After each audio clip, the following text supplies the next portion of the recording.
आप देख रहे हैं TNB। राजस्थान विधानसभा चुनाव के लिए वोट पड़ चुके हैं। अब सबकी निगाहें 3 दिसंबर के दिन काउंटिंग पर है। कहा जा रहा है कांग्रेस इस बार प्रदेश में रिवाज बदल सकती है। दरअसल प्रदेश में हर 5 साल पर सरकार बदलने का रिवाज रहा है, पर राजस्थान के मुख्यमंत्री अशोक गहलोत की जन उपयोगी सरकारी योजनाओं के चलते प्रदेश में एंटी इनकम्बेंसी नहीं के बराबर थी, जिसके चलते ऐसा लग रहा है कि कांग्रेस प्रदेश में वापसी कर सकती है। अगर इन सब के बावजूद भी कांग्रेस को राज्य में पूर्ण बहुमत नहीं मिलता है तो उसके कई कारण हो सकते हैं। इन कारणों में कई गलतियां पार्टी स्तर की भी हो सकती है, पर जिस तरह अगर कांग्रेस की सरकार बनती है तो सबसे बड़ी भूमिका अशोक गहलोत की होगी। उसी तरह अगर पार्टी सत्ता में नहीं आती है तो इसके लिए अशोक गहलोत की कुछ व्यक्तिगत गलतियां जिम्मेदार होंगी। अशोक गहलोत ने कई गलतियां ऐसी की जो वो चाहते तो बच सकते थे। गहलोत जानते थे कि जो वो कर रहे हैं उसका उल्टा असर पार्टी पर पड़ना तय है, पर अपनी गोटी सेट करने में वो भूल गए कि पार्टी से अलग किसी नेता का अस्तित्व नहीं होता। राजस्थान की राजनीति को नजदीक से देखने वालों का मानना है कि अशोक गहलोत ने कांग्रेस के बागी प्रत्याशियों को कभी मनाने का प्रयास नहीं किया।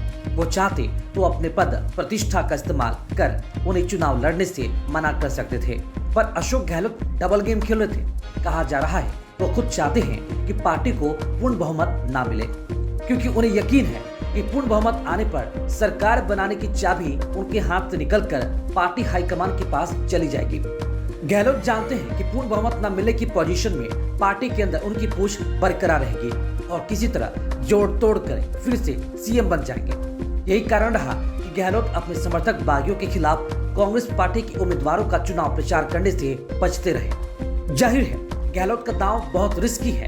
कोई जरूरी नहीं कि उनके गुट के जिन लोगों को टिकट नहीं मिला वो बागी बनकर चुनाव जीत ही जाएंगे। ये सभी जानते हैं कि महाभारत युद्ध के पहले कौरवों और पांडवों के बीच समझौते की बात चल रही थी। युधिष्ठिर ने कौरवों को प्रस्ताव दिया कि वो केवल पांडवों को 5 गांव ही सौंप दे ताकि युद्ध को रोका जा सके, परंतु दुर्योधन तैयार नहीं हुआ। परिणाम युद्ध हुआ और कौरवों को सब कुछ खोना पड़ा। सचिन पायलट के साथ लड़ाई में अशोक गहलोत किसी भी कीमत पर सचिन पायलट को कुछ देने के तैयार नहीं थे। सचिन का डिप्टी सीएम पद तो गया ही, संगठन में भी उन्हें कोई पद नहीं दिया गया, क्योंकि गहलोत इसके लिए तैयार नहीं थे। सचिन के लिए कई बार अपमानजनक शब्दों का भी इस्तेमाल किया गया, जबकि सभी जानते हैं कि सचिन पायलट ने 2018 में कांग्रेस को सत्ता में लाने के लिए कितनी मेहनत की थी। करीब 6 महीने पहले कहा गया कि अशोक गहलोत और सचिन पायलट के बीच मतभेद खत्म हो गए, पर शायद वो सब दिखावा ही था। चुनाव के दौरान दोनों ही एक पोस्टर में नजर तो आए, लेकिन साथ साथ न तो रोड शो हुआ और न ही रैलियां हुई। पायलट समर्थकों में स्पष्ट संदेश गया कि दोनों के बीच मतभेद अभी भी बरकरार है। गुर्जर वोटर गहलोत को कभी माफ नहीं कर पाए। उन्हें यह भी लगता है कि गहलोत के रहते पायलट कभी भी मुख्यमंत्री नहीं बन पाएंगे। गहलोत अगर थोड़ा नरमी दिखाए होते तो शायद तस्वीर कुछ और ही होती। राजस्थान सरकारी नौकरियों में होने वाले घोटालों की पहचान बन गया है। 5 साल में करीब 17 बार पेपर लीक की खबरें आई। राज्य में नौकरियों की सेल लगी थी, जो पैसे देकर कोई भी खरीद रहा था। राज्य में पहली बार वोट डालने वाले 18 से 21 साल के युवा वोटरों की संख्या करीब 66 लाख है। ये वर्ग नौकरियों से भ्रष्टाचार और बार बार पेपर लीक से जरूरी दुखी होगा। सबसे दुखद बात यह थी कि दोषियों के खिलाफ एक्शन में सरकार ने जो लापरवाही दिखाई, उससे यही लगा कि सब प्रदेश सरकार की मर्जी से हो रहा है। प्रदेश की मुखिया विपक्षी पार्टी बीजेपी ने इस मुद्दे को चुनाव में जमकर भुनाया भी है। स्वयं पीएम मोदी अपने भाषणों में बार बार इस मुद्दे का जिक्र करते रहे।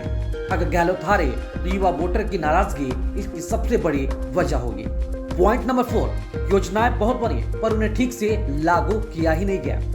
गहलोत अगर हारे तो इसकी एक वजह यह भी होगी कि योजनाएं तो खूब बनी, पर उसके क्रियान्वयन में बहुत लापरवाही बरती गई और वो भ्रष्टाचार की भेंट चढ़ गई। आधे अधूरे और अनमने ढंग से शुरू की गई योजनाएं जनता के चिढ़ का कारण बन गई।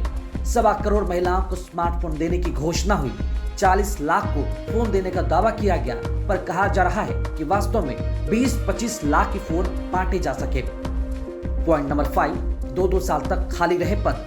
कांग्रेस की हार में मुख्यमंत्री रहते हुए अशोक गहलोत की लापरवाही कहें या कोई अनेक कारण, जिसके चलते बोर्ड निगमों सहित तमाम पद सालों साल खाली रहने का भी दोष भी मढ़ा जाएगा। अब देखना अहम होगा कि राजस्थान चुनाव के नतीजे कितने चौंकाने वाले हो सकते हैं। क्या कांग्रेस की फिर वापसी होती है या फिर सत्ता से बेदखल होती है और बीजेपी राजस्थान में सरकार बना पाती है, देखना दिलचस्प होगा।